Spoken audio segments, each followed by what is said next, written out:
क्या आपने कभी यह सुना है कि रविवार के दिन सूर्य भगवान की एक ऐसी दिव्य कथा है जिसे सुनने मात्र से जीवन के सारे दुख स्वयं मिट जाएं? दर्शक बंधु, आज रविवार का यह पावन दिन है जो स्वयं तेज ऊर्जा और जीवन के आधार सूर्य भगवान को समर्पित है। कहते हैं, जिस दिन मनुष्य श्रद्धा और विश्वास के साथ सूर्य नारायण का स्मरण करता है, उस दिन उसके जीवन में फैला अंधकार स्वयं प्रकाश में बदलने लगता है। आज की यह पावन कथा कोई साधारण कथा नहीं है, बल्कि यह वह दिव्य रहस्य है जिसे सुनने मात्र से मनुष्य के जीवन के दुख, रोग, दरिद्रता और मानसिक पीड़ा धीरे धीरे स्वयं दूर होने लगती है। सूर्य भगवान केवल आकाश में चमकने वाला ग्रह नहीं है, बल्कि वे हमारे कर्म, हमारे आत्मबल और हमारे भाग्य के साक्षी हैं। जब जीवन में रास्ते बंद हो जाते हैं, आत्मविश्वास टूटने लगता है और हर दिशा में केवल निराशा दिखाई देती है, तब सूर्य भगवान की कृपा ही मनुष्य को फिर से उठने की शक्ति देती है। आज आप जो कथा सुनने जा रहे हैं, वह आपके मन को शांति देगी, आपकी आत्मा को बल देगी और आपको यह समझाएगी कि दुख क्यों आते हैं और उनसे मुक्ति का मार्ग क्या है। इसलिए आपसे विनम्र निवेदन है कि इस पावन कथा को पूरे मन, श्रद्धा और विश्वास के साथ अंत तक अवश्य सुनिएगा। हो सकता है कथा का कोई एक शब्द, कोई एक प्रसंग आपके जीवन की दिशा ही बदल दे। और यदि आप एक सच्चे सनातनी हैं, तो ऐसे दिव्य ज्ञान को आगे बढ़ाना भी आपका धर्म है। इसलिए हमारे चैनल सनातन भैरम को अभी सब्सक्राइब करें, ताकि ऐसी ही पावन कथाएं और दिव्य संदेश आप तक निरंतर पहुंचते रहें।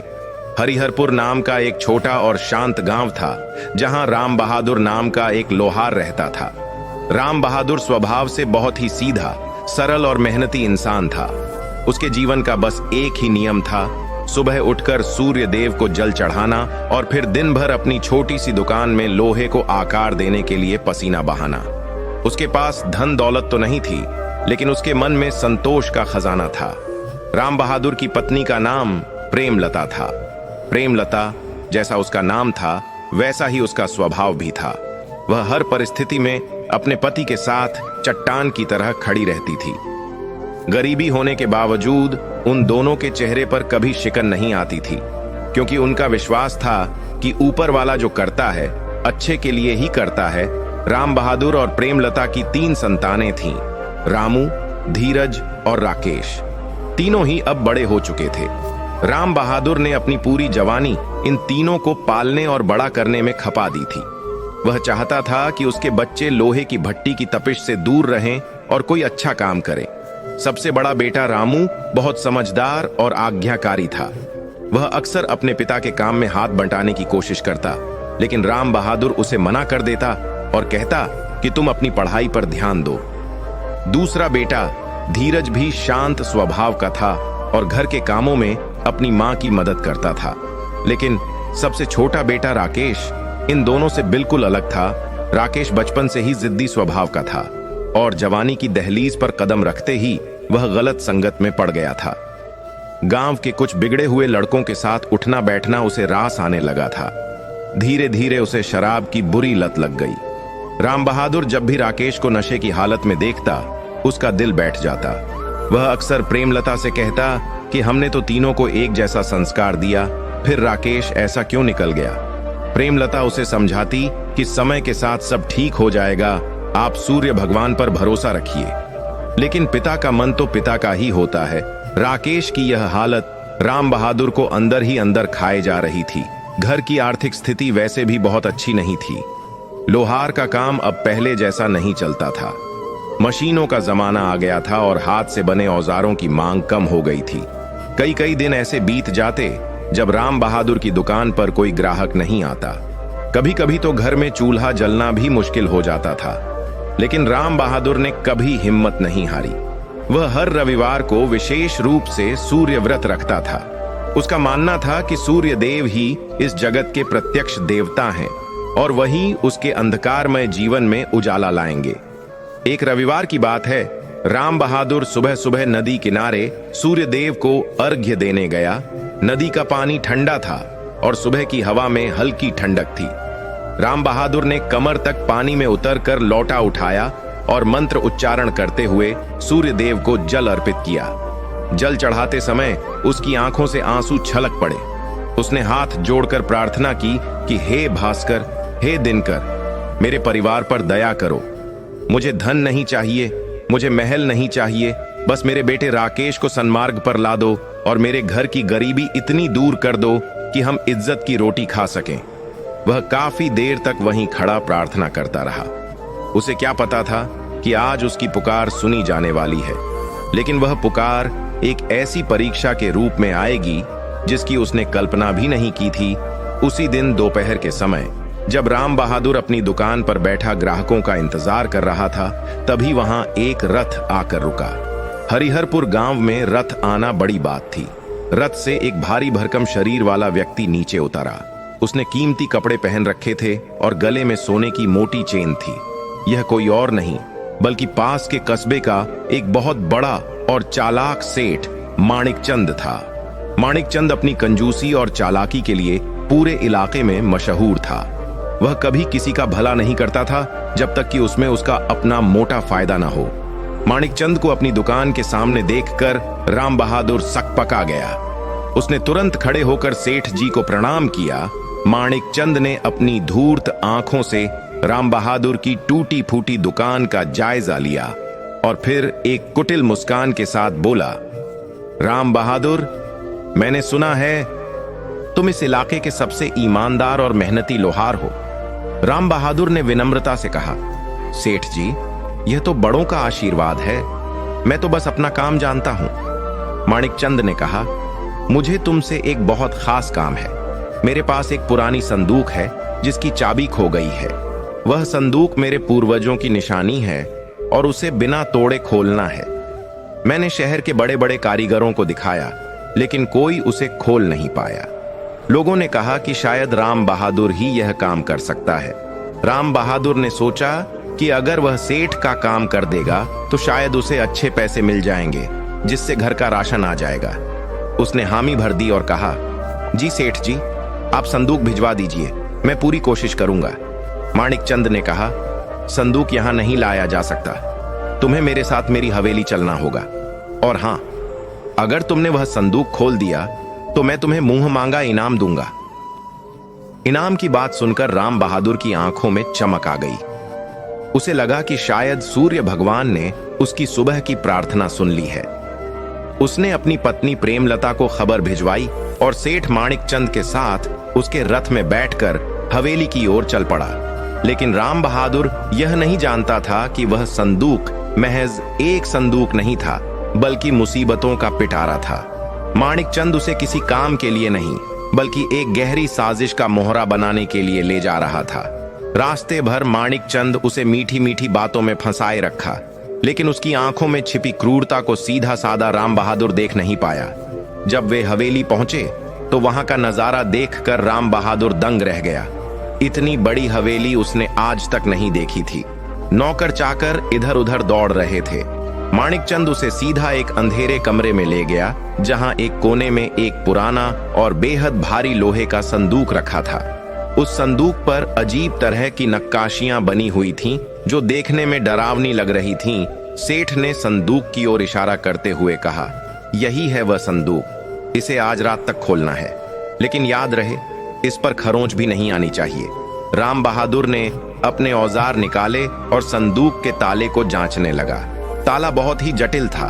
उसने अपनी जिंदगी में हजारों ताले बनाए और तोड़े थे, लेकिन ऐसा ताला उसने कभी नहीं देखा था। जैसे ही उसने ताले को छूने की कोशिश की, उसे एक अजीब सी सिहरन महसूस हुई, मानो वह संदूक उसे चेतावनी दे रहा हो। उसने मन ही मन सूर्य भगवान का स्मरण किया और काम शुरू किया। घंटों बीत गए, पसीना बह रहा था, लेकिन ताला टस से मस नहीं हुआ। शाम ढलने लगी थी। राम बहादुर को अब घर जाने की चिंता सताने लगी थी। उसने सेठ से कहा, सेठ जी, यह ताला बहुत पुराना और जटिल है, इसे खोलने में वक्त लगेगा। क्या मैं इसे अपनी दुकान पर ले जाकर तसल्ली से खोल सकता हूं? माणिकचंद का चेहरा गुस्से से लाल हो गया। उसने चिल्लाकर कहा, नहीं, यह संदूक इस कमरे से बाहर नहीं जाएगा। तुम्हें यहीं रहकर इसे खोलना होगा, चाहे पूरी रात क्यों ना लग जाए। राम बहादुर को सेठ का यह रूप देखकर डर लगा। वह समझ गया कि वह फंस चुका है। उसने दोबारा काम शुरू किया। रात गहराने लगी थी और हवेली में सन्नाटा पसर गया था। तभी अचानक ताले के अंदर से एक क्लिक की आवाज आई। राम बहादुर का दिल जोर से धड़का। क्या ताला खुल गया था? उसने कांपते हाथों से संदूक का ढक्कन उठाया। जैसे ही ढक्कन खुला, अंदर से जो रोशनी निकली उसने राम बहादुर की आंखें चौंधिया दी। संदूक के अंदर सोने चांदी या हीरे जवाहरात नहीं थे, बल्कि उसमें एक चमकती हुई सुनहरी किताब और एक राजदंड रखा था। राम बहादुर को कुछ समझ नहीं आया, यह सब क्या है। तभी उसे अपने पीछे किसी के कदमों की आहट सुनाई दी। उसने पलटकर देखा तो माणिक चंद अपने कुछ हट्टे कट्टे पहरेदारों के साथ खड़ा था और उसके हाथ में एक तलवार थी। माणिक चंद जोर से हंसा और बोला, शाबाश राम बहादुर, तूने वह कर दिखाया जो कोई नहीं कर सका। लेकिन अफसोस, अब तू जिंदा यहां से वापस नहीं जाएगा। राम बहादुर घबरा गया। उसने हाथ जोड़कर कहा, सेठ जी, ये आप क्या कह रहे हैं? मैंने तो आपका काम किया है, मुझे मेरा इनाम दीजिए और जाने दीजिए। माणिक चंद ने क्रूरता से कहा, इनाम? तेरा इनाम है मौत, क्योंकि जो इस संदूक का राज जान लेता है वह जिंदा नहीं बचता। असल में यह संदूक चोरी का था और यह राजदंड इस राज्य के राजा का है, जिसे मैंने बरसों पहले गायब करवा दिया था। अब मैं खुद राजा बनूंगा और इस राज का गवाह कोई नहीं बचेगा। राम बहादुर को अब समझ आया कि वह किस भयंकर जाल में फंस चुका है। वह अपनी जान बचाने के लिए इधर उधर देखने लगा, लेकिन चारों तरफ पहरेदार थे। उसे अपनी पत्नी प्रेमलता और बच्चों का चेहरा याद आने लगा। क्या सूर्य देव की भक्ति का यही फल था? तभी माणिक चंद ने तलवार उठाई और राम बहादुर की ओर बढ़ा। राम बहादुर ने आंखें बंद कर लीं और पूरी श्रद्धा से सूर्य भगवान को पुकारा। उसी क्षण एक चमत्कार हुआ। कमरे की खिड़की से, जहां अब तक घना अंधेरा था, एक तेज रोशनी की किरण सीधे उस खुली हुई संदूक की सुनहरी किताब पर पड़ी। वह रोशनी इतनी तेज थी कि माणिक चंद और उसके पहरेदार अपनी आंखों को हाथों से ढकने पर मजबूर हो गए। रोशनी के उस पुंज में से एक आवाज गूंजी, रुको। यह आवाज इतनी गंभीर और प्रभावशाली थी कि सबके रोंगटे खड़े हो गए। माणिक चंद वहीं ठिठक गया। किताब के पन्ने हवा के झोंके से नहीं, बल्कि उस अलौकिक रोशनी से पलट रहे थे। माणिक चंद और उसके पहरेदार अपनी आंखों को मलता हुआ पीछे हट गए थे। उस रोशनी की चमक इतनी तीव्र थी कि कुछ पलों के लिए उन्हें कुछ दिखाई नहीं दे रहा था। राम बहादुर समझ गया कि यह वही मौका है जब वह अपनी जान बचा सकता है। यह साक्षात सूर्य नारायण की कृपा थी, जिन्होंने उसे बचने का एक अवसर दिया था।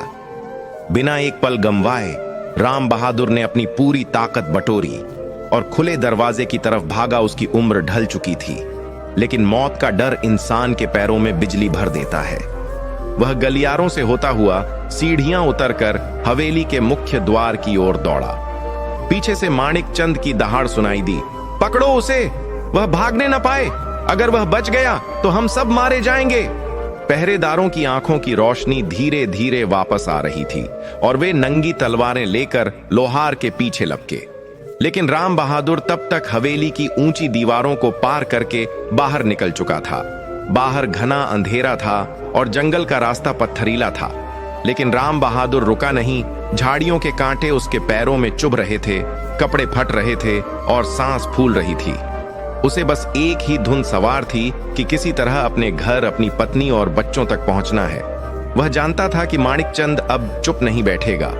वह एक घायल सांप की तरह है जो डसने के लिए जरूर आएगा। भागते भागते राम बहादुर हरिहरपुर गांव की सीमा पर पहुंचा। पूरा गांव गहरी नींद में सोया हुआ था। कुत्तों के भौंकने की आवाजें आ रही थीं। वह लड़खड़ाते कदमों से अपने घर के दरवाजे पर पहुंचा और जोर जोर से दरवाजा खटखटाने लगा। अंदर से प्रेमलता की घबराई हुई आवाज आई, कौन है? राम बहादुर ने हाँफते हुए कहा, प्रेमलता, जल्दी दरवाजा खोलो, मैं हूं। दरवाजा खुला और राम बहादुर धड़ाम से आंगन में गिर पड़ा। उसकी हालत देखकर प्रेमलता और दोनों बेटे रामू और धीरज घबरा गए। तीसरा बेटा राकेश अभी भी अपनी खाट पर नशे में धुत पड़ा सो रहा था। उसे घर के हंगामे की कोई खबर नहीं थी।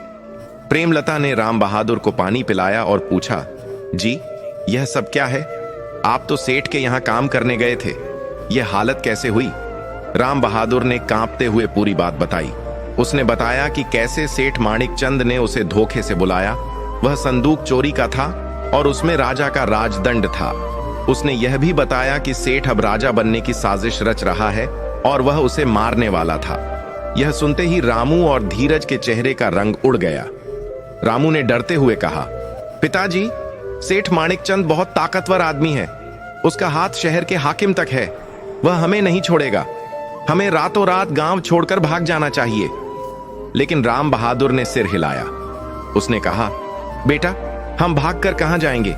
हमारे पास ना पैसा है और न ही कोई दूसरा ठिकाना। और अगर हम भागे तो यह साबित हो जाएगा कि हम चोर हैं। मैं निर्दोष हूं। मैंने कोई पाप नहीं किया। सूर्य भगवान मेरी रक्षा करेंगे। अभी वे लोग बात कर ही रहे थे कि सुबह की पहली किरण फूटने लगी और उसी के साथ गांव के मुख्य रास्ते पर घोड़ों की टापें सुनाई देने लगी। वह आवाज सीधी उनके घर की तरफ आ रही थी। देखते ही देखते सेठ माणिकचंद अपने लठैतों और गांव के मुखिया के साथ राम बहादुर के घर के बाहर आ धमका। सेठ ने बड़ी चालाकी से अपना खेल बदल दिया था। उसने चिल्लाकर गांव वालों को इकट्ठा करना शुरू कर दिया। शोर सुनकर आसपास के पड़ोसी भी बाहर निकल आए। माणिकचंद ने अपनी मगरमच्छ के आंसू वाली नौटंकी शुरू कर दी। वह जोर जोर से रोने का नाटक करते हुए बोला, भाइयों, देखो इस लोहार ने मेरे साथ क्या किया। मैंने इस पर भरोसा किया, इसे अपनी हवेली ले गया ताकि यह मेरे पुरखों का संदूक ठीक कर सके, और इसने मौका पाकर मेरी तिजोरी से सोने के सिक्के चुरा लिए और भाग आया। गांव वाले हैरान थे। वे राम बहादुर को बरसों से जानते थे। वह एक ईमानदार आदमी था, लेकिन माणिकचंद ने बात इतनी सफाई से कही थी कि लोग शक में पड़ गए। राम बहादुर घर से बाहर निकला और हाथ जोड़कर बोला, नहीं मुखिया जी, यह झूठ बोल रहा है।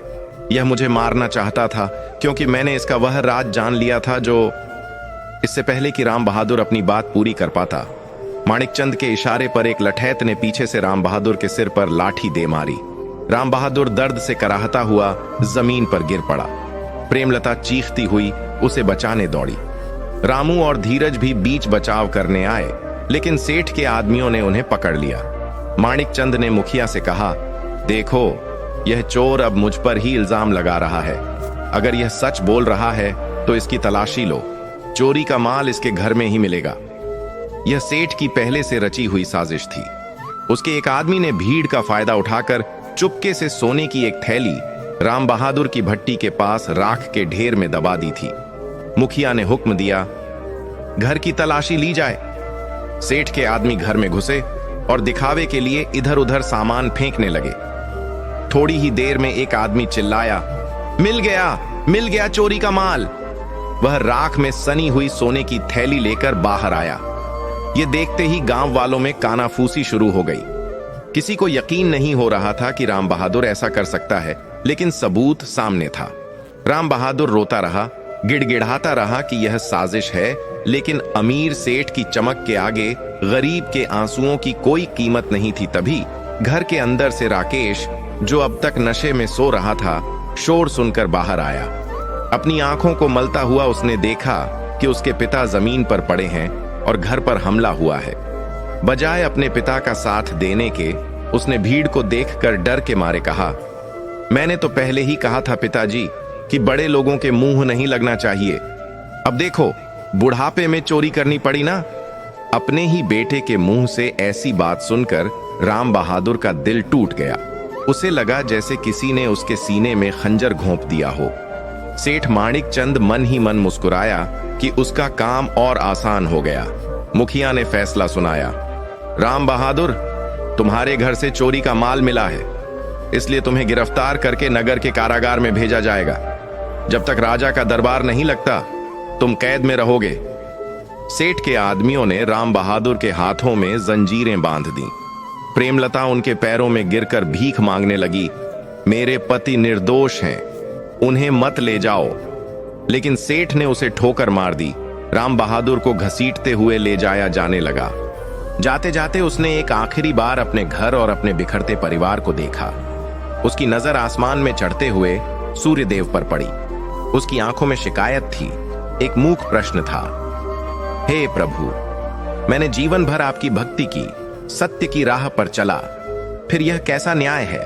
क्या सत्य का अंत यही है? लेकिन आसमान मौन था। माणिकचंद ने जाते हुए राम बहादुर के कान में फुसफुसाया, लोहार, तूने मेरा राज तो जान लिया, लेकिन अब वह राज तेरे साथ ही उस काल कोठरी में दफन हो जाएगा। वहां न सूरज की रोशनी पहुंचती है और न ही फरियाद। तेरी मौत अब निश्चित है। राम बहादुर को एक बैलगाड़ी में लादा गया और नगर की ओर रवाना कर दिया गया। पीछे रह गया उसका रोता बिलखता परिवार। घर की जिम्मेदारी संभालने वाला अब कोई नहीं था। रामू और धीरज हताश थे और राकेश ने मौका देखकर घर में बचा खुचा थोड़ा बहुत पैसा चुराया और शराब पीने के लिए कहीं और भाग गया। राम बहादुर के जाने के बाद घर में जैसे मातम पसर गया। कारागार का रास्ता लंबा था। दोपहर होते होते वे नगर के किले में पहुंचे। यह एक पुरानी और डरावनी जेल थी। यहाँ बड़े बड़े अपराधियों को रखा जाता था। राम बहादुर को एक ऐसी कोठरी में धकेल दिया गया जो जमीन के नीचे बनी थी। वहां घुप अंधेरा था, सीलन की बदबू आ रही थी और दीवारों पर काई जमी हुई थी। जैसे ही जेलर ने लोहे का भारी दरवाजा बंद किया, राम बहादुर पूरी तरह से टूट गया। वह कोठरी के एक कोने में बैठकर फूट फूट कर रोने लगा। उसे अपने अपमान की चिंता नहीं थी, उसे चिंता थी अपनी पत्नी और बच्चों की। वे कैसे झेंगे, उनका क्या होगा, यही विचार उसे खाए जा रहा था। उसे लगा कि अब उसका जीवन समाप्त है। माणिक चंद उसे यहां कभी जिंदा बाहर नहीं निकलने देगा। घंटों बीत गए। राम बहादुर भूख और प्यास से बेहाल था। तभी उस अंधेरी कोठरी में उसे एक हल्की सी आहट सुनाई दी। यह आहट किसी इंसान की नहीं थी। दीवार के एक छोटे से सुराख से, जहां से हवा आने की भी जगह नहीं थी, एक नन्ही सी चींटी अपने मुंह में दाना लेकर ऊपर चढ़ने की कोशिश कर रही थी। वह बार बार गिरती लेकिन फिर चढ़ती। राम बहादुर उस नन्हे जीव को एकटक देखता रहा। अचानक उसे अपने पिता की कही एक बात याद आई। बेटा, जब सारे दरवाजे बंद हो जाएं, तो समझ लेना कि ईश्वर ने तुम्हारे लिए कोई नई खिड़की खोलने की तैयारी कर ली है। परीक्षा उसकी ही होती है जो उसके काबिल होता है। राम बहादुर ने अपने आंसू पोंछे। उसने अंधेरे में ही हाथ जोड़े और मन ही मन बुदबुदाया, हे सूर्य नारायण, आप बादलों के पीछे छुप सकते हैं, लेकिन अस्त कभी नहीं होते। यह अंधेरा अस्थाई है। अगर यह मेरी परीक्षा है तो मैं इसे भी स्वीकार करता हूं, लेकिन सत्य को हारने मत देना प्रभु। उधर हवेली में माणिक चंद अपनी जीत का जश्न मना रहा था। उसने उस जादुई संदूक से वह राजदंड निकाल लिया था और अपने सामने रखकर उसे निहार रहा था। अब मैं इस राज्य का राजा बनूंगा, वह जोर से हंसा। लेकिन उसे यह नहीं पता था कि जिस किताब को उसने मामूली समझकर संदूक में ही छोड़ दिया था, वह किताब कोई साधारण किताब नहीं थी। और राम बहादुर, जिसे वह कमजोर समझ रहा था, उसकी रगों में सत्य की ताकत दौड़ रही थी। तभी कारागार में एक अजीब घटना घटी। राम बहादुर जिस दीवार से टेक लगाकर बैठा था, उसे लगा कि उस पत्थर के पीछे कुछ खालीपन है। उसने अपनी उंगलियों से उस पत्थर को टटोला। वह पत्थर बाकी पत्थरों से थोड़ा डीला लग रहा था। राम बहादुर की उंगलियां उस डीले पत्थर पर जम गई थीं।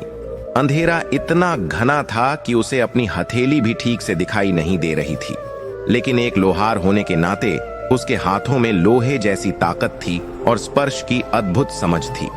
उसने महसूस किया कि दीवार का वह पत्थर बाकी पत्थरों से अलग है। उसके मन में एक उम्मीद की किरण जगी। क्या पता यह बाहर निकलने का कोई गुप्त रास्ता हो, या शायद यहां किसी पुराने कैदी ने कोई औजार छुपा रखा। उसने अपनी सांसें रोकीं और पूरी ताकत लगाकर उस पत्थर को अपनी ओर खींचने की कोशिश की। पत्थर सदियों पुराना लग रहा था और सीलन की वजह से अपनी जगह छोड़ चुका था। थोड़ी ही मशक्कत के बाद पत्थर अपनी जगह से हिल गया। राम बहादुर ने एक झटका दिया और वह भारी पत्थर उसके हाथों में आ गया। उसने उसे धीरे से जमीन पर रखा ताकि शोर न। पत्थर हटते ही वहां एक छोटा सा छेद बन गया था जो दीवार के दूसरी तरफ खुलता था। वहां से एक अजीब सी धीमी धीमी कराहने की आवाज आ रही थी। राम बहादुर ने अपना कान उस छेद के पास लगाया। पानी, थोड़ा पानी। यह आवाज किसी बहुत ही बुजुर्ग और कमजोर इंसान की थी। राम बहादुर चौंक गया। उसे लगा था कि वह इस काल कोठरी में अकेला है, लेकिन दीवार के उस पार भी कोई था।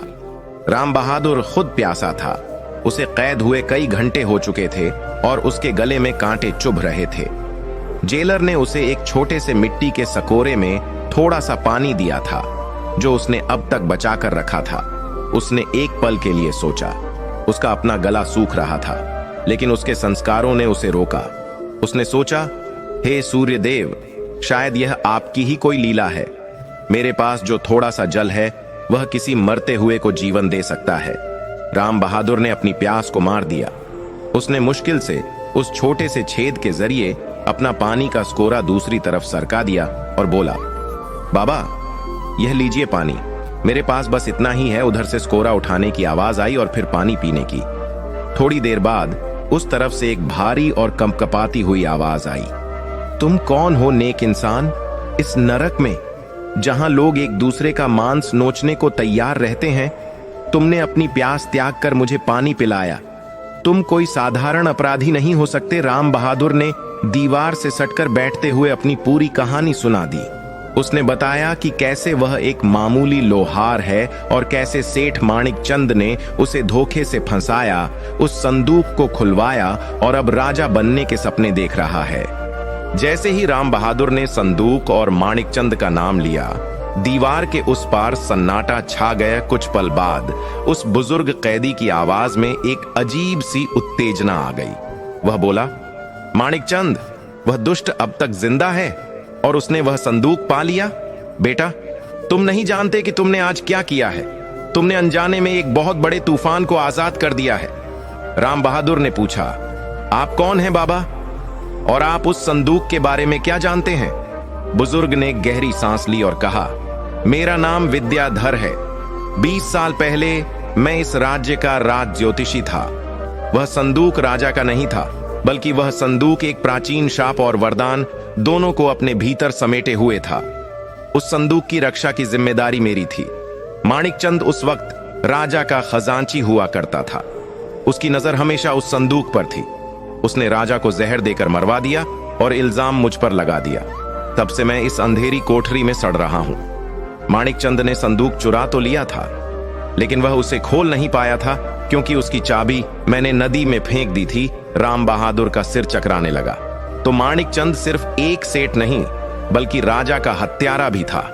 विद्याधर ने आगे कहा, बेटा, उस संदूक के अंदर जो राजदंड है वह शक्ति का प्रतीक जरूर है, लेकिन उस संदूक में एक और चीज थी, एक सुनहरी किताब। क्या तुमने वह देखी? राम बहादुर को याद आया। हाँ बाबा, जब संदूक खुला तो उसमें एक किताब थी जो चमक रही थी।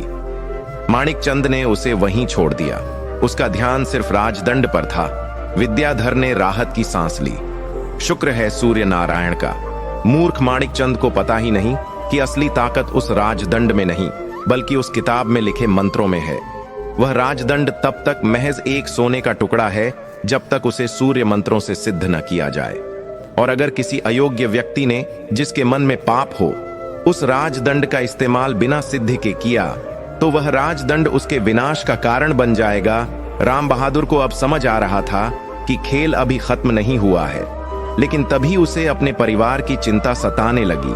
उसने निराशा से कहा, बाबा, यह सब जानकर अब क्या फायदा? हम दोनों यहाँ कैद हैं और कल सुबह शायद मुझे फांसी हो जाए। मेरा परिवार बाहर भूखा मर रहा होगा। इधर हरिहरपुर गांव में रात गहरा चुकी थी, लेकिन राम बहादुर के घर में चूल्हा नहीं जला था। प्रेमलता आंगन में तुलसी के पौधे के पास बैठी थी। उसकी आंखों के आंसू सूख चुके थे। रामू और धीरज गुमसुम बैठे थे। गांव वालों ने उनका हुक्का पानी बंद कर दिया था। कोई भी चोर के परिवार से बात करना नहीं चाहता था। दुकान बंद थी, काम ठप था। तभी घर का दरवाजा जोर से खुला और राकेश लड़खड़ाता हुआ अंदर आया। वह बुरी तरह शराब के नशे में था। आते ही वह चिल्लाया, अरे ओ बुढ़िया, कुछ खाने को है या आज भी भूखा मारेगी? प्रेमलता ने कांपते हुए कहा, बेटा, घर में अन्न का एक दाना नहीं है। तेरे पिता को जेल हो गई है, तुझे थोड़ी भी शर्म नहीं आती? राकेश ने क्रोध में आकर एक बर्तन को लात मारी। पिता? कौन पिता? वह चोर। उसकी वजह से आज पूरे गांव में मेरी बेइज्जती हो रही है। लोग कह रहे हैं कि तेरा बाप चोर है। अरे, अगर चोरी करनी ही थी तो ढंग से करता, पकड़ा क्यों गया? और तुम लोगों ने ही उसे सिर पर चढ़ा रखा था। रामू को गुस्सा आ गया। वह खड़ा हुआ और बोला, राकेश, अपनी जुबान पर लगाम दे। पिताजी निर्दोष हैं। राकेश हंसा, एक बेहुदा हंसी। निर्दोष? दुनिया सबूत मांगती है भाई, और सबूत यह है कि वह जेल में है। सुनो, मुझे इन सब ड्रामों से मतलब नहीं। मुझे पैसे चाहिए। मैंने सुना है माँ के पास एक सोने की चेन छिपी है, वह मुझे दे दे। प्रेमलता ने अपनी साड़ी का पल्लू कसकर पकड़ लिया। वह चेन उसकी आखिरी निशानी थी जो राम बहादुर ने उसे शादी पर दी थी। उसने कहा, नहीं, यह मैं तुझे शराब के लिए नहीं दूंगी, यह तेरे पिता की अमानत है। राकेश ने आव देखा न ताव, अपनी ही मां को धक्का दे दिया। प्रेमलता जमीन पर गिर पड़ी। रामू और धीरज राकेश पर झपटे और उसे घर से बाहर धकेल दिया। राकेश बाहर गिरते हुए चिल्लाया, ठीक है, निकाल दो मुझे, अब मैं भी देखूंगा कि तुम लोग इस गांव में कैसे रहते हो।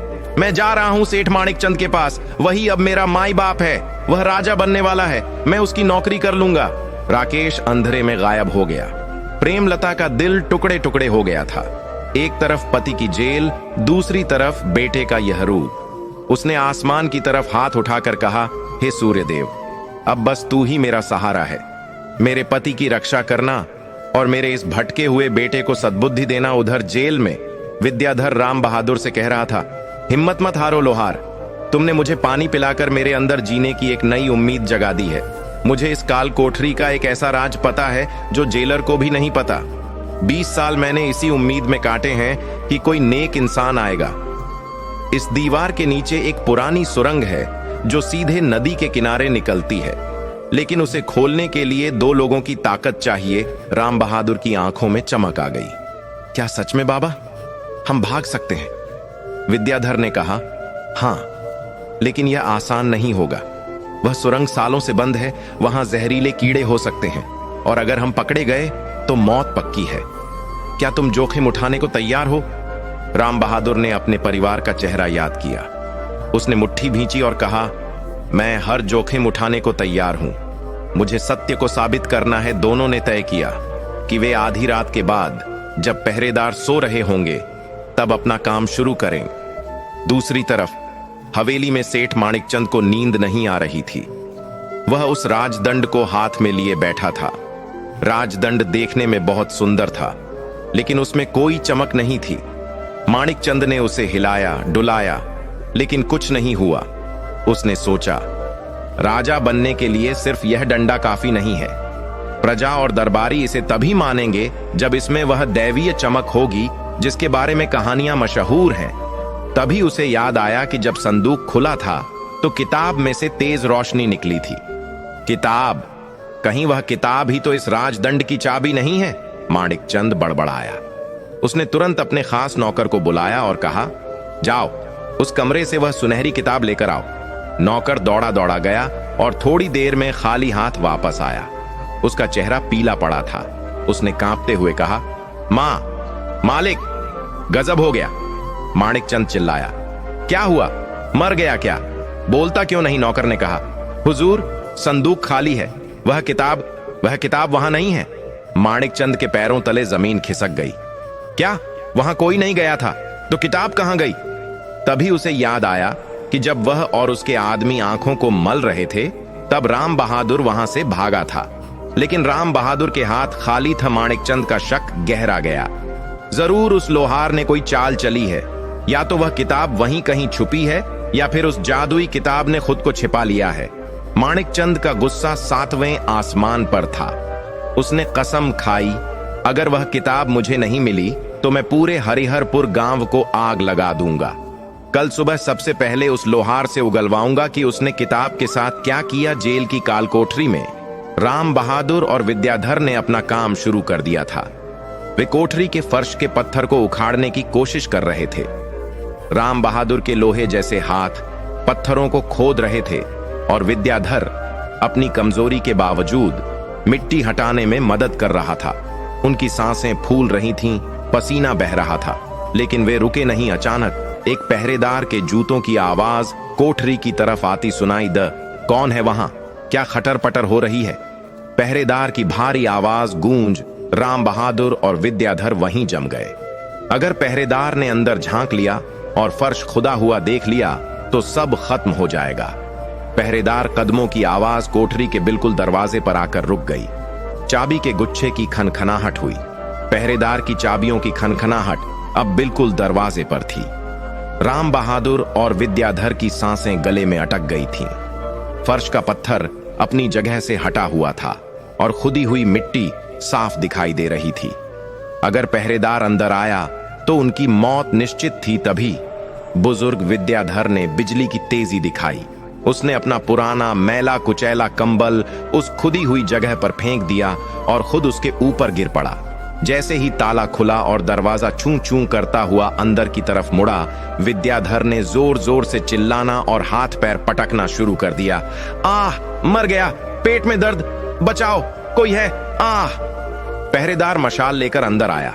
उसने देखा कि एक बूढ़ा कैदी जमीन पर लोट रहा है और दूसरा राम बहादुर घबराया हुआ पास खड़ा है।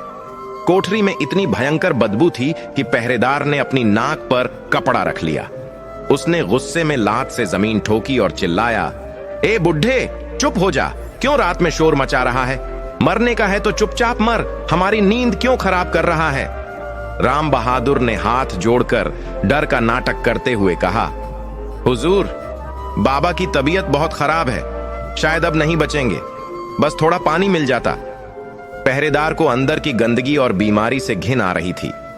वह अंदर कदम नहीं रखना चाहता था। उसने बाहर से ही थूकते हुए कहा, मरने दे साले को, सुबह सफाई करवा देंगे। और उसने धड़ाम से दरवाजा बंद कर दिया। ताला लगाने की आवाज आई और फिर भारी कदमों की आवाज दूर जाने लगी। कोठरी में फिर से अंधेरा और सन्नाटा छा गया। राम बहादुर और विद्याधर ने राहत की गहरी सांस ली। विद्याधर कंबल हटाकर सीधा बैठा और बोला, लोहार, समय बहुत कम है। वह पहरेदार भले ही चला गया हो, लेकिन सुबह की गिनती में हम पकड़े जाएंगे। हमें अभी निकलना होगा। राम बहादुर ने जल्दी जल्दी बाकी की मिट्टी हटाई। नीचे एक संकरा और गहरा छेद दिखाई दिया। उसमें से ठंडी और सीलन भरी हवा आ रही थी। राम बहादुर ने पहले विद्याधर को नीचे उतरने में मदद की और फिर खुद उतरा। सुरंग बहुत ही तंग थी। उन्हें पेट के बल रेंग कर चलना पड़ रहा था। कीड़े मकोड़े उनके चेहरों पर रेंग रहे थे, पत्थर घुटनों को छील रहे थे, लेकिन आजादी की उम्मीद उन्हें आगे बढ़ा रही थी। यह सुरंग सदियों पुरानी थी, शायद किसी राजा ने आपातकाल के लिए बनवाई थी और फिर भुला दी गई थी। जगह जगह मिट्टी धंस चुकी थी, जिससे रास्ता और मुश्किल हो गया था। विद्याधर की सांस फूल रही थी। वह बार बार रुक जाते। राम बहादुर उनका हौसला बढ़ाता, बस थोड़ा और बाबा, बस थोड़ा और, सूर्यदेव हमारे साथ हैं। करीब 2 घंटे की मशक्कत के बाद उन्हें सामने हल्की रोशनी दिखाई दी। सुरंग का अंत आ गया था, लेकिन रास्ता बंद था। वहां झाड़ियों और पत्थरों का एक ढेर लगा हुआ था। राम बहादुर ने अपनी पूरी ताकत लगाकर पत्थरों को धक्का दिया। थोड़ी देर की कोशिश के बाद रास्ता खुल गया। वे दोनों बाहर लुढ़क पड़े। ठंडी हवा के झोंके ने उनका स्वागत किया। वे नदी के किनारे किले की पिछली दीवार के पास निकले थे। पूरब दिशा में आसमान हल्का लाल होने लगा था। सूर्योदय होने वाला था। राम बहादुर ने आसमान की ओर देखा और सूर्यदेव को नमन किया। धन्यवाद प्रभु, आपने हमें उस नर्क से निकाल दिया, विद्याधर ने कांपते हुए कहा। राम बहादुर, अभी खतरा टला नहीं है। जैसे ही जेल में पता चलेगा, वे कुत्तों को लेकर हमारे पीछे आएंगे। हमें नदी पार करके घने जंगल की ओर जाना होगा, जहां सूर्य शिखर पहाड़ी है। वही एकमात्र सुरक्षित जगह है। दोनों ने नदी के ठंडे पानी से अपना चेहरा धोया और जंगल की तरफ बढ़ गए। उधर हवेली में सुबह का नजारा कुछ और ही था। सेठ माणिकचंद गुस्से से पागल हो रहा था। उसे खबर मिल चुकी थी कि जेल से 2 कैदी गायब हैं। एक वह पागल बूढ़ा ज्योतिषी और दूसरा लोहार राम बहादुर। माणिकचंद समझ गया कि यह संयोग नहीं है। जरूर उस बूढ़े विद्याधर ने लोहार की मदद की है। वह बूढ़ा उस संदूक और किताब के सारे राज जानता है। माणिकचंद ने अपनी तलवार निकालते हुए दहाड़ा। तभी हवेली के आंगन में शोर हुआ। पहरेदार राकेश को घसीटते हुए अंदर लाए।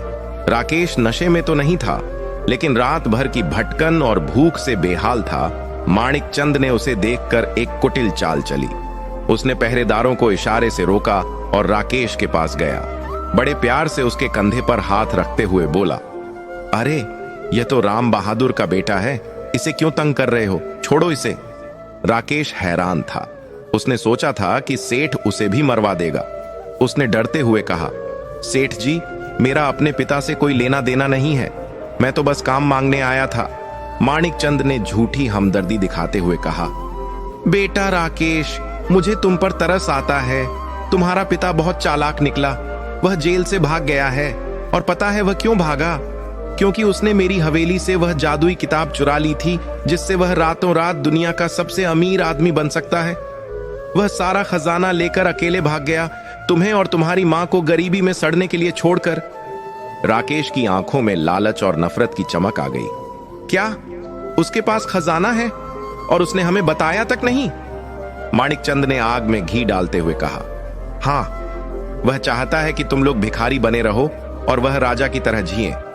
लेकिन मैं तुम्हें इंसाफ दिलाऊंगा। अगर तुम मेरे साथ मिलकर अपने पिता को ढूंढने में मदद करो तो उस खजाने का आधा हिस्सा मैं तुम्हें दे दूंगा। फिर तुम राजा की तरह ऐश करना, जितनी चाहे शराब पीना। मूर्ख और लालची राकेश सेठ की बातों में आ गया। उसे अपने पिता पर जरा भी भरोसा नहीं था। उसे लगा कि पिता ने सच में खजाना छुपाया है।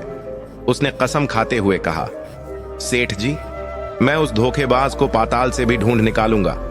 मैं जानता हूं वह कहां छिप सकता है। बचपन में वह मुझे नदी के पार वाले पुराने खंडहरों के किस्से सुनाया करता था। वह जरूर वहीं गया होगा। माणिकचंद मुस्कुराया। शाबाश, तैयार हो जाओ। आज बेटे के हाथों ही बाप का शिकार होगा। जंगल में राम बहादुर और विद्याधर तेजी से चल रहे थे। वे मुख्य रास्तों से बचकर कांटों भरे रास्तों से गुजर रहे थे। चलते चलते राम बहादुर ने पूछा, बाबा, एक बात समझ नहीं आई। माणिकचंद कह रहा था कि किताब गायब है, लेकिन मेरे पास तो कुछ नहीं है। फिर वह किताब गई कहां? विद्याधर एक पेड़ के नीचे सुस्ताने के लिए रुका। उसने रहस्यमयी मुस्कान के साथ कहा, राम बहादुर, वह सूर्य सिद्धांत की दिव्य पुस्तक है। वह कोई साधारण कागज की किताब नहीं है जिसे कोई भी ऐरा गैरा उठा ले। वह किताब अपनी रक्षा खुद करती है। जब माणिकचंद ने संदूक खोला तो किताब ने देखा कि उसे छूने वाला हाथ पापी है। और फिर उसने देखा कि कमरे में एक भक्त खड़ा है जो संकट में भी ईश्वर को पुकार रहा है। राम बहादुर ने हैरानी से पूछा, तो क्या वह किताब? विद्याधर ने राम बहादुर के कंधे पर टंगे फटे पुराने कपड़े के झोले की ओर इशारा किया। जरा अपना झोला तो टटोलो। राम बहादुर ने झोला खोला। उसमें कुछ सूखे चने और एक पुराना गमछा रखा था। लेकिन जैसे ही उसने गमछा हटाया, उसकी आंखें फटी की फटी रह गईं। गमछी के नीचे वही सुनहरी किताब रखी थी। वह अब चमक नहीं रही थी, बल्कि एक साधारण पुरानी पोथी जैसी लग रही थी, ताकि किसी की नजर न पड़े। यह यहां कैसे आई? मैंने तो इसे छुआ तक नहीं। राम बहादुर हक्का बक्का रह गया। विद्याधर ने कहा, यह अदृश्य गमन विद्या है। जब तुम भागे थे, यह किताब सूक्ष्म रूप धरकर तुम्हारे साथ होली थी। इसे पता है कि इसका सही संरक्षक कौन है। अब यह जिम्मेदारी तुम्हारी है। माणिकचंद के पास राजदंड है जो कि शरीर है, लेकिन तुम्हारे पास किताब है जो कि आत्मा है। बिना आत्मा के शरीर मुर्दा है। इसीलिए माणिकचंद पागल हुआ जा रहा है। उसे पता है कि इस किताब के बिना वह कभी असली राजा नहीं बन पाएगा। राम बहादुर को लगा जैसे उसके कंधों पर पहाड़ जितना बोझ आ गया हो। लेकिन बाबा, मैं तो एक अनपढ़ लोहार हूं। मैं इस किताब का क्या करूंगा? विद्याधर ने गंभीर होकर कहा, तुम्हें इसे पढ़ना नहीं है। तुम्हें इसे सूर्य शिखर मंदिर तक पहुंचाना है। वहां एक पवित्र अग्नि जलती है जो सदियों से नहीं बुझी। अगर हम इस किताब को और उस राजदंड को उस अग्नि के सामने रख दें तो सत्य और असत्य का फैसला सूर्यदेव खुद करेंगे। लेकिन अगर माणिकचंद ने पहले तुम्हें पकड़ लिया और किताब छीन ली तो अनर्थ हो जाएगा। तभी दूर जंगल में घोड़ों की टापें और कुत्तों के भौंकने की आवाज गूंजी। राम बहादुर ने घबरा कर पीछे देखा। वे आ गए। विद्याधर ने कान लगाकर सुना। हाँ, और वे बहुत तेजी से आ रहे हैं। उनके पास घोड़े हैं और हम पैदल हैं। हमें अपनी चाल बदलनी होगी। उधर राकेश सबसे आगे वाले घोड़े पर बैठा था। उसे जंगल के शॉर्टकट पता थे। उसने माणिकचंद से कहा, सेठ जी, सीधा रास्ता लंबा है। हम पगडंडी से जाएंगे तो उन्हें पहाड़ी के नीचे ही घेर लेंगे। माणिकचंद खुश था। बहुत बढ़िया राकेश, आज तेरा कर्ज उतर जाएगा। राम बहादुर और विद्याधर भागते भागते एक नाले के पास पहुंचे। नाला उफान पर था। उसे पार करने का कोई पुल नहीं था। सिर्फ एक पुराना टूटा हुआ पेड़ नाले के आर पार गिरा हुआ था। विद्याधर ने कहा, राम बहादुर, मैं बूढ़ा हूं। मैं शायद इसे पार न कर पाऊं। तुम जाओ, किताब लेकर भाग जाओ। राम बहादुर ने दृढ़ता से कहा, नहीं बाबा, मैं आपको छोड़कर नहीं जाऊंगा। जिएंगे तो साथ, मरेंगे तो साथ। उसने विद्याधर का हाथ पकड़ा और धीरे धीरे उस फिसलन भरे पेड़ पर चढ़ने लगा। नीचे तेज पानी बह रहा था। एक चूक और सीधे मौत। वे अब भी आधे रास्ते ही पहुंचे थे कि नाले के दूसरे किनारे पर झाड़ियां हिली। राम बहादुर ने सोचा कि शायद कोई जंगली जानवर है, लेकिन झाड़ियों से जो चेहरा बाहर आया उसे देखकर राम बहादुर के पैरों तले से जमीन खिसक गई। वह कोई और नहीं, उसका अपना बेटा राकेश था। राकेश ने हाथ में एक बड़ा पत्थर उठा रखा था और उसके चेहरे पर शैतानी मुस्कान थी। वह नाले के उस पार ठीक उस जगह खड़ा था जहां राम बहादुर को उतरना था। रुक जा चोर! राकेश चिल्लाया। कहां ले जा रहा है मेरा खजाना? राम बहादुर का दिल बैठ गया। राकेश बेटा, तुम यहां, और तुम मुझे चोर कह रहे हो? राकेश ने नफरत से थूका। नाटक बंद कर बुढ़े, सेठ जी ने मुझे सब बता दिया है। तूने जादुई किताब चुराई है, वह मुझे दे दे, वरना मैं यह पत्थर मारकर तुझे नाले में गिरा दूंगा। राम बहादुर की आंखों से आंसू बह निकले। दुश्मन सामने हो तो लड़ा जा सकता है, लेकिन जब अपनी ही औलाद यमराज बन जाए तो पिता क्या करे? पीछे से घोड़ों की आवाजें करीब आ रही थीं। माणिकचंद भी पहुंचने वाला था। राम बहादुर और विद्याधर बीच मझधार में फंसे थे। पीछे मौत, आगे गद्दार बेटा विद्याधर ने धीरे से कहा, राम बहादुर, भावुक होने का समय नहीं है। यह अब तुम्हारा बेटा नहीं, यह लालच का गुलाम है। किताब की रक्षा करो। राकेश ने पत्थर उठाया और निशाना साधा। देता है या नहीं? राकेश का हाथ हवा में उठा हुआ था और उसकी मुट्ठी में एक भारी पत्थर था। उसकी आंखों में लालच का ऐसा नशा था कि उसे सामने खड़ा अपना बूढ़ा और मजबूर पिता दिखाई नहीं दे रहा था। उसे सिर्फ वह काल्पनिक खजाना दिख रहा था जिसका वादा सेठ माणिकचंद ने उससे किया था। राम बहादुर का दिल रो रहा था। वह दुनिया से लड़ सकता था, लेकिन अपने ही खून से कैसे लड़? राम बहादुर ने कांपते हुए स्वर में कहा, राकेश बेटा, होश में आओ। वह सेठ तुम्हें इस्तेमाल कर रहा है। मेरे पास कोई सोना चांदी नहीं है। यह एक पवित्र धर्म ग्रंथ है। अगर तुमने आज पाप का साथ दिया तो जीवन भर पछताओगे। राकेश चिल्लाया, बस बहुत हो गया तुम्हारा प्रवचन। अगर तुम प्यार से नहीं दोगे तो मैं छीन लूंगा। यह कहकर राकेश ने पूरी ताकत से वह पत्थर अपने पिता की ओर दे मार। राम बहादुर तो स्तब्ध खड़ा था, लेकिन विद्याधर सतर्क थे। जैसे ही पत्थर हवा में आया, विद्याधर ने राम बहादुर को धक्का देकर थोड़ा झुका दिया। पत्थर राम बहादुर के कान के पास से सनसनाता हुआ निकला और सीधे उस पुराने पेड़ के तने पर जा लगा जिस पर वे खड़े थे। सूखी लकड़ी जोर से चटकी और उनका संतुलन बिगड़ गया। दोनों उस फिसलन भरे तने पर लड़खड़ाने लग। ठीक उसी वक्त नाले के दूसरे किनारे पर, जहां से राम बहादुर और विद्याधर ने चढ़ना शुरू किया था, वहां माणिकचंद अपने लठैतों के साथ पहुंच गया। माणिकचंद ने देखा कि शिकार जाल में फंसा हुआ है। आगे उसका बेटा रास्ता रोके खड़ा है और बीच में वे दोनों फंसे हैं। माणिकचंद जोर से हंसा। वाह, क्या नजारा है! अब तुम कहां जाओगे लोहार? उसने अपने पास खड़े एक तीरंदाज से कहा। निशाना साधो, लोहार के पैरों पर तीर मारो ताकि वह भाग न सके, लेकिन ध्यान रहे वह झोला पानी में नहीं गिरना चाहिए। तीरंदाज ने कमान पर तीर चढ़ाया।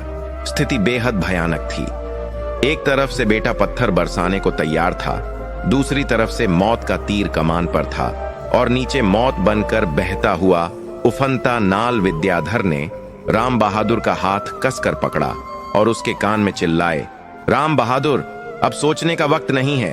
अगर हम यहां रुके तो मारे जाएंगे और किताब उनके हाथ लग जाएगी। हमारे पास एक ही रास्ता है। नीचे राम बहादुर ने नीचे देखा। पानी का बहाव बहुत तेज था और उसमें नुकीले पत्थर थे, लेकिन उसके पास कोई विकल्प नहीं था। उधर तीरंदाज ने तीर छोड़ दिया था। जय सूर्यदेव!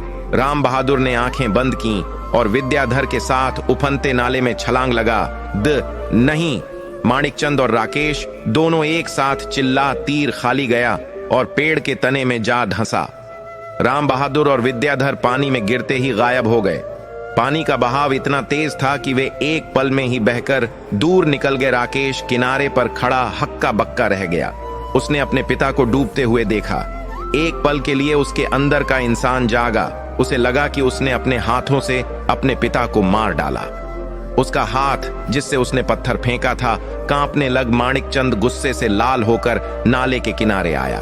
उसने राकेश को वहां खड़ा देखा। माणिकचंद ने आव देखा न ताव नाले के उस पार से ही चिल्लाया, अरे ओ मूर्ख, तू सिर्फ खड़ा होकर तमाशा देखता रहा, कूद पानी में, पकड़ उन्हें। अगर वह किताब बह गई तो मैं तेरी खाल उधड़वा लूंगा।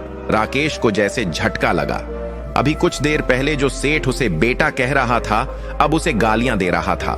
राकेश ने डरते हुए कहा, लेकिन सेठ जी, पानी बहुत गहरा है, मैं तैरना नहीं जानता। माणिकचंद ने अपने आदमियों से कहा, चलो घोड़े दौड़ाओ नदी के किनारे किनारे, वे ज्यादा दूर नहीं गए होंगे, कहीं ना कहीं तो किनारे लगेंगे, और इस बेवकूफ लड़के को भी साथ ले लो, शायद आगे काम आए। उधर पानी के अंदर राम बहादुर का संघर्ष जारी था।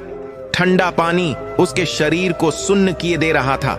वह गोते खा रहा था, सांस लेने के लिए तड़प रहा था, लेकिन उसका एक हाथ अपने झोले पर कसकर जमा हुआ था। उसे अपनी जान से ज्यादा उस अमानत की चिंता थी। विद्याधर, जो शरीर से कमजोर थे, पानी के थपेड़ों से बेहोश हो चुके थे। राम बहादुर ने किसी तरह विद्याधर का कुर्ता पकड़ा और उन्हें खींचने की कोशिश करने लगे। पानी उन्हें घसीटता हुआ जंगल के ओर गहरे हिस्से में ले गया। कई बार वे पत्थरों से टकराए, शरीर छिल गया, खून रिसने लगा। राम बहादुर की ताकत जवाब दे रही थी। उसे लगा कि अब सब खत्म हो जाएगा। उसकी आंखों के सामने अंधेरा छाने लगा। उसने मन ही मन प्रार्थना की, हे भास्कर, क्या सत्य की हार ऐसे ही होगी? तभी एक चमत्कार हुआ। बहते बहते वे एक ऐसे मोड़ पर पहुंचे जहां नदी का बहाव थोड़ा धीमा था और पानी के बीच में एक बड़ा सा पेड़ गिरा हुआ था जिसकी जड़ें बाहर निकली हुई थीं। राम बहादुर का हाथ उस जड़ से टकराया। उसने अपनी बची खुची ताकत लगाकर उस जड़ को पकड़ लिया। सांस फूल रही थी, फेफड़े जल रहे थे। उसने पहले विद्याधर को धक्का देकर कीचड़ वाले किनारे पर चढ़ाया और फिर खुद रेंगते हुए बाहर निकला। वे दोनों सुरक्षित थे, लेकिन बुरी तरह घायल और थके हुए थे। वे मुख्य रास्ते से काफी दूर घने जंगल के बीचों बीच आ चुके थे। यहां सूरज की रोशनी भी पेड़ों के पत्तों को चीरकर मुश्किल से पहुंच रही थी। राम बहादुर ने सबसे पहले अपना झोला चेक किया। ऊपर का कपड़ा गीला था, लेकिन जब उसने अंदर हाथ डाला तो वह हैरान रह गया। वह सुनहरी किताब बिल्कुल सूखी थी, उस पर पानी की एक बूंद भी नहीं थी। यह देखकर राम बहादुर की आंखों में आंसू आ गए। तेरी लीला अपरंपार है प्रभु, उसने बुदबुदाए। विद्याधर को होश नहीं आया था। राम बहादुर ने उनके पेट को दबाकर पानी निकाला। काफी देर बाद विद्याधर ने खांसते हुए आंखें खोली। हम जिंदा हैं? विद्याधर ने कमजोर आवाज में पूछ। हां बाबा, सूर्यदेव ने हमें बचा लिया, राम बहादुर ने कहा। विद्याधर ने चारों ओर देखा।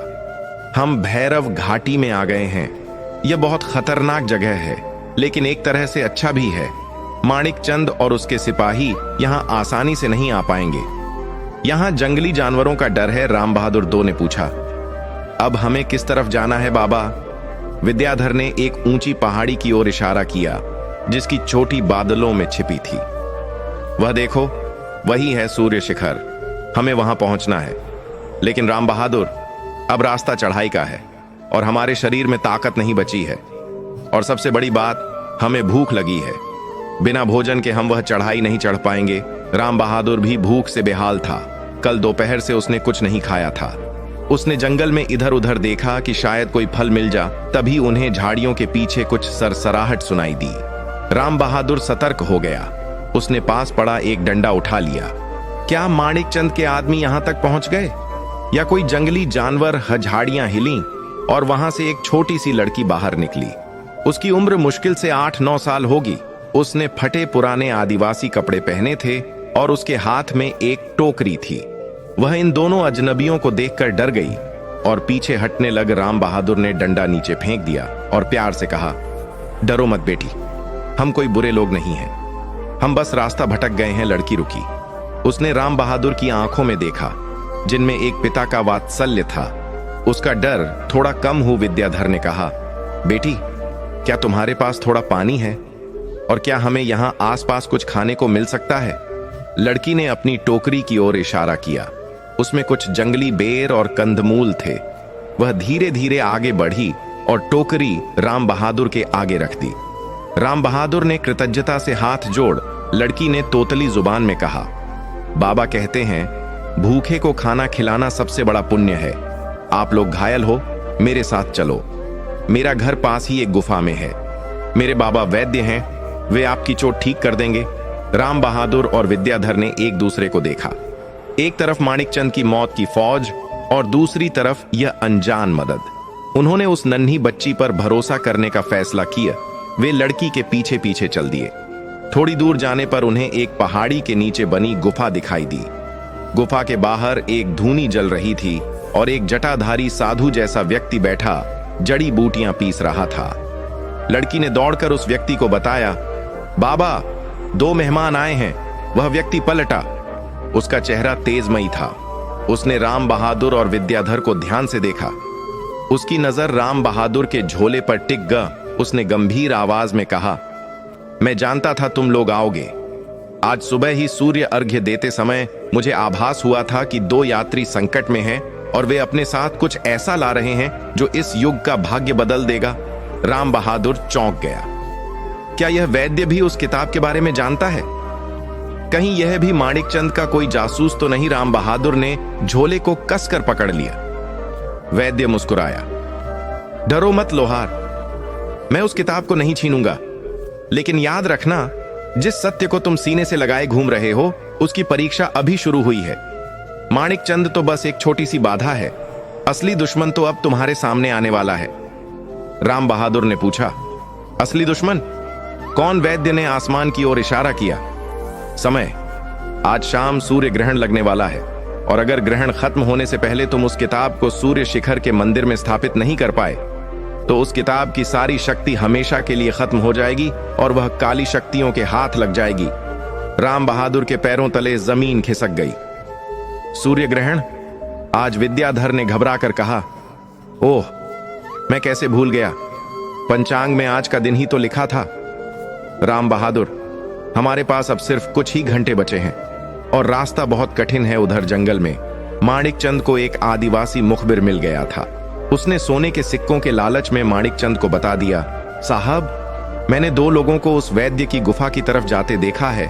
माणिकचंद की आंखों में क्रूरता चमक उठी। बहुत अच्छे, अब वे चूहे बिल में फंस गए हैं। चलो, चारों तरफ से गुफा को घेर लो।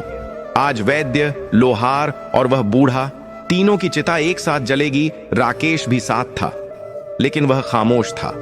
उसके दिमाग में पिता का वह डूबता हुआ चेहरा घूम रहा था। गुफा के बाहर माणिकचंद की ललकार गूंज रही थी, बाहर निकलो लोहार, आज न तुम्हें कोई वैद्य बचा पाएगा और न ही तुम्हारा भगवान। उसकी आवाज में जीत का अहंकार था। गुफा के अंदर वैद्य जी ने राम बहादुर के कंधे पर हाथ रखा और एक गुप्त रास्ता दिखाया। राम बहादुर, यह सुरंग सीधे सूर्य शिखर की चोटी पर खुलती है। तुम और विद्याधर तुरंत वहां जाओ और ग्रहण खत्म होने से पहले किताब को पवित्र अग्नि के पास स्थापित करो। मैं इन्हें यहां रोकता हूं। राम बहादुर ने वैद्य के पैर छुए और विद्याधर को सहारा देकर उस संकरे रास्ते पर दौड़ पड़ा। उधर माणिकचंद के सिपाहियों ने गुफा पर धावा बोल दिया, लेकिन जैसे ही वे अंदर घुसे उन्हें वहां सिर्फ धुनी जलती मिली। राम बहादुर गायब था। माणिकचंद समझ गया कि वे ऊपर गए हैं। वह चिल्लाया, पहाड़ी की चोटी की तरफ चलो, वे बचकर नहीं जाने चाहिए। राकेश भी भीड़ के साथ दौड़ रहा था, लेकिन उसके मन में उथल पुथल मची थी।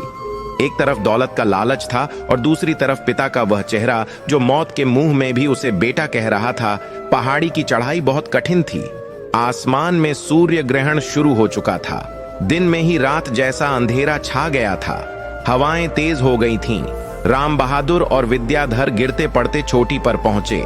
सामने एक प्राचीन मंदिर था, जिसके बीचों बीच एक हवन कुंड में अग्नि जल रही थी। राम बहादुर हांफते हुए कुंड के पास पहुंचा। उसने झोले से सुनहरी किताब निकाली। तभी पीछे से माणिकचंद की भयानक हंसी सुनाई दी। आखिरकार तुम मिल ही गए। माणिकचंद, राकेश और उसके हथियारबंद सिपाही वहां पहुंच चुके थे। माणिकचंद के एक हाथ में तलवार थी और दूसरे हाथ में राजा का वह सोने का राजदंड। माणिकचंद धीरे धीरे आगे बढ़ा। लोहार, वह किताब मुझे दे दे और मैं तुझे एक आसान मौत दूंगा। राम बहादुर ने किताब को सीने से लगा लिया। सेठ, ये किताब सत्य की है, ये तुम्हारे जैसे अधर्मी के हाथ में कभी नहीं जाएगी। माणिकचंद का चेहरा गुस्से से लाल हो गया। उसने तलवार उठाई और राम बहादुर की गर्दन काटने के लिए आगे लपका। विद्याधर बीच में आया, लेकिन सेठ ने उसे धक्का देकर गिरा दिया। अब राम बहादुर और मौत के बीच कोई नहीं था। सेठ ने तलवार हवा में लहराई। राम बहादुर ने अपनी आंखें बंद कर लीं और सूर्य देव को पुकारा। तभी एक जोरदार आवाज आई। नहीं, यह आवाज राकेश की थी। इससे पहले कि सेठ की तलवार राम बहादुर को छूती, राकेश ने अपनी जान की परवाह किए बिना बीच में आकर सेठ का हाथ पकड़ लिया। माणिकचंद हैरान रह गया। पागल हो गया है क्या? छोड़ मेरा हाथ। राकेश की आंखों में अब आंसू थे।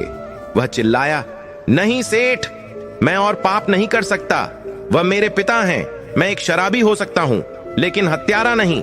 माणिकचंद ने गुस्से में एक जोरदार लात राकेश के सीने पर मारी।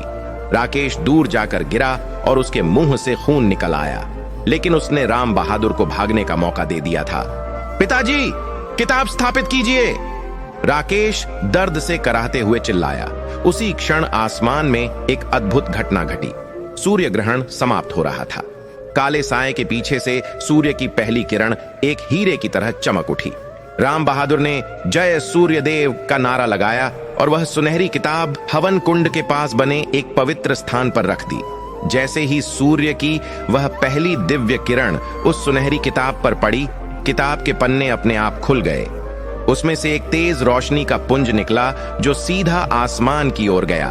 वह रोशनी इतनी पवित्र और शक्तिशाली थी कि वहां खड़े पापी अपनी आंखें नहीं खोल पा रहे थे। तभी एक चमत्कार हुआ। माणिकचंद के हाथ में जो राजदंड था वह अचानक तपती हुई आग की तरह गर्म हो गया। माणिकचंद चीख पड़ा, आह, मेरा हाथ! राजदंड उसके हाथ से छूटकर सीधा उस सुनहरी किताब के पास जाकर गिर गया और किताब की रोशनी में मिल गया। मानो शरीर अपनी आत्मा से मिल गया हो। उस दिव्य प्रकाश को देखकर जंगल में शिकार कर रहे राजा और उसके सैनिक भी वहां आ पहुंचे। राजा ने जब यह नजारा देखा और विद्याधर को वहां पाया तो वह सब समझ गए। विद्याधर ने राजा के सामने जाकर सारी सच्चाई बताई कि कैसे माणिकचंद ने पुराने राजा को मारा था और राजदंड चुराया था। किताब की रोशनी ने माणिकचंद के पापों का काला चिट्ठा सबके सामने खोल दिया था। राजा ने तुरंत आदेश दिया, गिरफ्तार कर लो इस देशद्रोही सेठ को। सैनिकों ने माणिकचंद को जंजीरों में जकड़ लिया। उसका सारा अहंकार मिट्टी में मिल गया था। राजा राम बहादुर के पास गए और हाथ जोड़कर बोले, हे महान आत्मा, आपने न केवल इस पवित्र धरोहर की रक्षा की बल्कि मेरे राज्य को एक पापी से बचाया। आज से आप साधारण लोहार नहीं बल्कि राज्य रक्षक माने जाएंगे। राम बहादुर ने विनम्रता से सिर झुकाया और फिर दौड़कर अपने घायल बेटे राकेश को गले लगा लिया।